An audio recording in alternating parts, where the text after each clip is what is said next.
Hi everyone, and welcome back to Art with Mrs. S. Today we're going to do a practice run of our pinch pot monsters. And these pinch pot monsters start with a base of a pinch pot, and then we're going to add some extras like teeth and horns and tongues and tails, maybe some eyeballs and even teeth. Even have a little top hat and a cane on this one. So to get it rolling, after you've warmed up your oil clay or modeling clay, we're going to roll it into a ball or a sphere. And you can use the palms of your hand or you can use the surface of the table. And the ball or the sphere does not have to be perfect.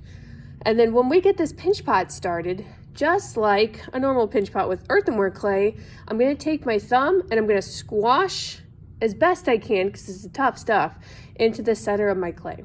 So you should have a little indent or impression like a crater.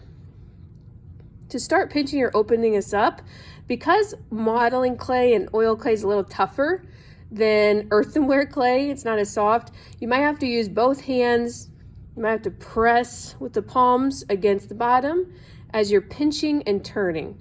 Now, if I just do this, it's only going to pinch and open up and turn and open up the top of my pinch pot. It's going to be very shallow. And I have all this clay down here at the bottom.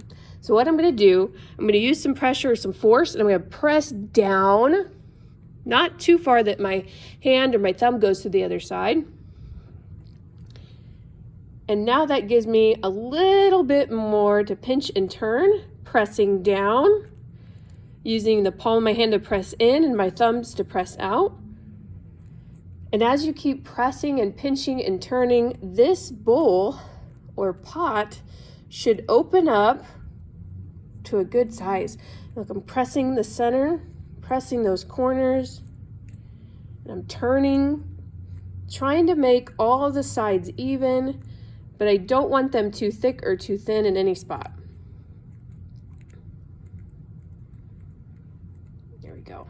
Once it gets big enough to work with so we can start adding our extras, you'll want to set this up to make sure that it's not going to tip and topple over. I'm going to leave mine open like this so you can see the inside of my bowl. And we're going to use a piece of extra oil clay or modeling clay to start adding the details. When you go to add your details, you don't want any areas too thick or too thin. A good rule of thumb is if it's chunkier than your thumb, it's too big. If it's skinnier than your pinky, it's too small. With oil clay or modeling clay, I don't have to worry about how I attach this. When we use our earthenware clay, I'm going to have to use some score and slip. So I'll have to scratch, add a little water and blend. Today, I don't have to worry about that. You can give your monster as many eyes as you want, or you can do one single eye like a little cyclops. I don't know if I'd do more than 3 eyeballs. 2. Other things you could add sharp teeth, or you can do kind of more of a SpongeBob teeth, vampire teeth. But even when I do my teeth, I want to keep them about the same thickness as my pinky. You can roll coils to make teeth, you can make shapes or forms to make teeth. And as you attach your pieces, sometimes you have to support the outside as you press to attach pieces on the inside of your monster.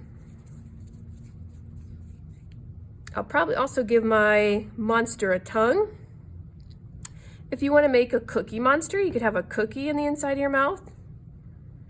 He's a monster, so he can look a little silly and crazy and goofy. Same thing with the tongue. If you're rolling out the tongue, don't make it too thin or too thick. I'm going to kind of do a wide, flat tongue. I'm just going to squash that in there. Kind of looks like a cookie right now. And I'll take my time to add other spikes and other details or polka dots, but I wanted to show you our 2 tools you're going to get. I have a popsicle stick and a pencil. These are great tools with clay, especially our modeling clay, to add details or textures. So I could add in the pupil for the eyeball. Look at that. It suddenly looks like it just came to life. You can add details like a line through the tongue with the opposite side of the pencil. You can add textures into the skin using both sides of the pencil. And these popsicle sticks aren't so good for shapes, but they're really good to blend into areas that you can't quite reach with your hand. So I'm gonna blend and squash. I can even get in those teeth so those teeth don't fall off. Blend and squash. So I'm gonna keep adding details to my Pinch Pot monster, but as you get going, be creative, add and take away things, maybe experiment, toy around with the tongues and the eyeballs, or even like this guy. He's got that little top hat and those crazy sharp teeth and his coo tongue. Make sure you can see them all. There you go. Thanks for joining me today. I can't wait to see your finished Pinch Pot monsters.